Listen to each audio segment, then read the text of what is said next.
Hey everyone, Dan Toman here. So today is a supervisory management topic. I want to talk for just a moment about accountability and communication of expectations.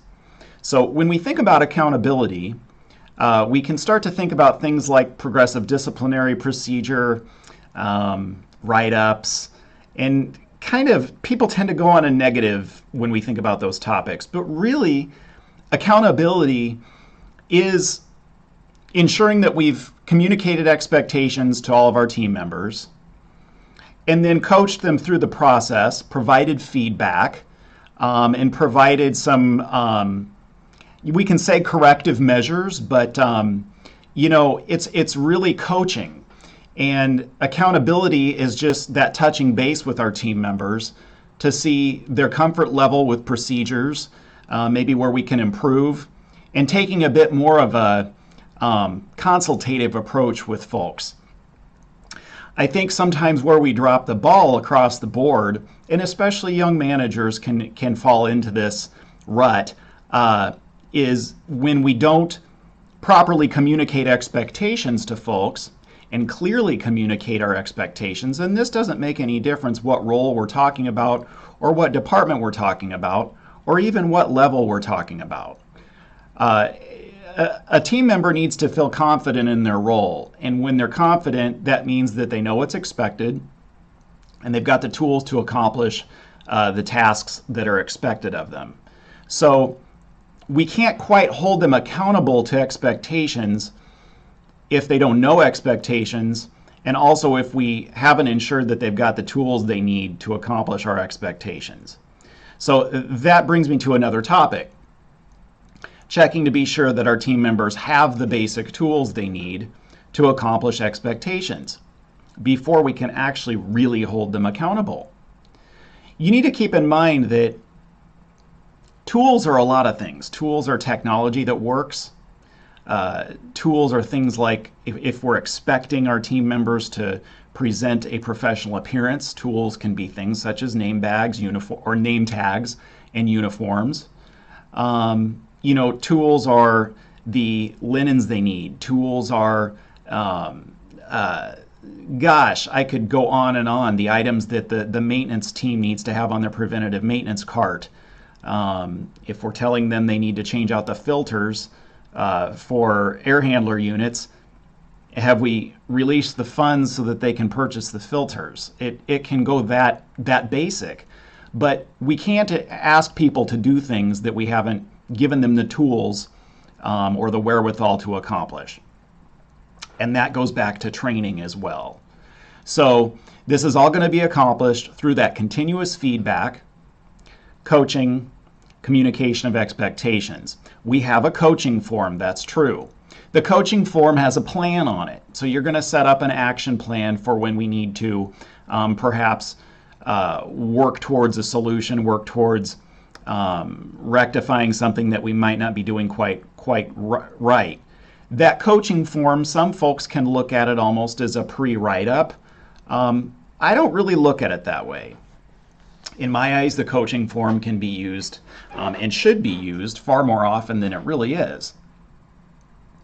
What it does is it sets up that framework so that the team member can see on paper some cleaner expectations. So when we talk about accountability is obviously when we're checking back on status of things.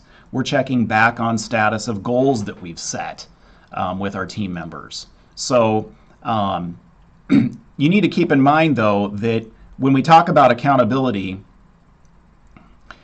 the best team members, the team members that value their role in the organization and value their role in their life, I mean, let's face it, I've said this before, we spend an awful lot of time at work. The best team members, they want to know how they're doing. They want to know what they're doing good, and they want to know what they can improve on. Those folks that are driven to succeed.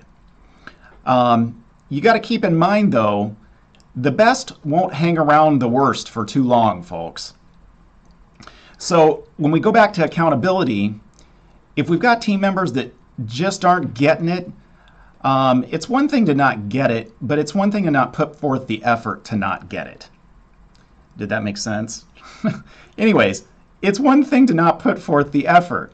If that effort isn't being put forth to do satisfactory attendance, to do your part to achieve our goals as our department, our customer service goals, looking after expenses as we should, so on and so forth. If we've got team members that aren't doing their part, the best team members, the team members that we like to have on the team, they're not going to stick around forever. People that mean well and high performers, typically want to stick around high performers. They're going to stick around the folks that are like them. Birds of a feather, as we always say. So the best won't stick around for too long around those poor performers. This is why we want to get everyone to that next level. We want everyone to be at a satisfactory performing level. Now, sometimes it's not going to work. Like I say, accountability at the end of the day. But we can't hold folks accountable if we haven't communicated expectations. We talk about that a little bit more in another segment where we talk about things like performance reviews. When you get to that performance review time, the items that you put on the performance review should not be a surprise to the team member or the supervisor or the manager. They should already know essentially what you're going to be telling them. If they don't, then your constant coaching and feedback throughout the period evaluated was not exactly probably where it should be if things are coming as a surprise to people. So anyways, we want to be sure that we've communicated expectations, are holding our team accountable, assuming we have communicated expectations, and bringing everyone to that next level through that constant feedback, constant coaching. Managers and supervisors, it's a great idea to pull, if you're a department head, pull your supervisors. If you have supervisors on your team, pull them aside maybe every week. That's pretty common. And provide that feedback. Hey, how are things going? What challenges are you facing at this point? What can I help you with?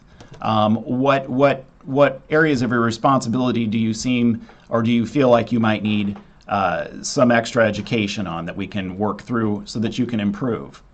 They're going to value this. The folks that actually want to do a great job are going to absolutely value that you're spending time with them and you really want to know how you can help. Sometimes all it takes is 5 minutes. That being said, managers who manage managers, it's very important to have that constant feedback. Managers are typically in their career at this point. This is what they're going to do usually, what they're going to be when they grow up. Okay? They want to know. Your high performers want to know how they're doing. In my eyes, that weekly meeting is absolutely crucial for managers. So if you're a GM, having the weekly meeting with department heads. If you're a department head and you have assistant managers, having the weekly meeting with assistant managers. So sometimes you can find out things before they become a problem as well. We talk about preventative maintenance a lot in our guest rooms. You can almost look at this a little bit as preventative maintenance with your team. All right? Feedback, we're going to fix things that might be a struggle, that might be lingering, that might be a challenge that we've thought about, but we don't really bring it up to anyone's attention until we're sitting there staring another individual in the face, staring our leader in the face, and they're asking us how they can help and what's wrong. And then, of course, this has been an issue. This is a challenge. It's going to make everyone's life easier. It's going to make a better operation for our team members, for our supervisors, managers, and especially for our guests and the company as a whole. All right. Thanks so much, everyone. Have a great day.